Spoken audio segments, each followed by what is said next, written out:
After the Beatles disbanded in 1970, John Lennon didn't hesitate to voice his disapproval of much of the band's music, especially the contributions of Paul McCartney. Songs like Let It Be, Yesterday, and the Abbey Road medley, widely beloved by fans, were among the tracks Lennon later dismissed. His criticism extended even to one of their most celebrated albums, an era-defining project that marked their creative rebirth in the recording studio following their retreat from touring life. During their remarkably productive 8-year run, the Beatles released 13 studio albums, including an astonishing 7 in just the span of 3 years, from 1963 to 1966. In the early days, Lennon, McCartney, George Harrison, and Ringo Starr churned out hit after hit, quickly becoming the most influential band of their time. But by the mid to late 1960s, their songwriting grew more introspective, their sound more ambitious, and their output slowed as they began crafting albums rather than singles. The turning point came in 1966 when the Beatles abandoned live performances, frustrated by the chaos of Beatlemania and the limitations of playing to screaming crowds. Their album, Revolver, released that year, reflected a dramatic shift in direction, melding rock with studio experimentation, tape loops, and unconventional instrumentation. Then came Sgt.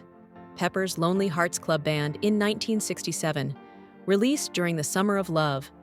With its dazzling cover art and kaleidoscopic soundscape, it wasn't just an album, it was a cultural phenomenon, capturing the spirit of the psychedelic era and pushing the boundaries of what a pop record could be.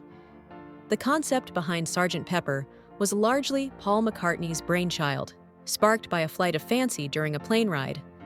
As detailed in Barry Miles's biography, Many Years From Now, McCartney imagined the Beatles adopting alter egos in the form of a fictional Edwardian-era brass band, freeing them from their own identities and opening the door to a more theatrical, unbound style of music. McCartney later described the album as a reinvention, an artistic reset that gave the band permission to evolve beyond their clean-cut image. Although McCartney viewed Sgt. Pepper as their most groundbreaking achievement, he was quick to praise the innovation of other albums like Revolver, The White Album, and Abbey Road. Lennon, however, remained critical. In interviews years later, he downplayed Sgt.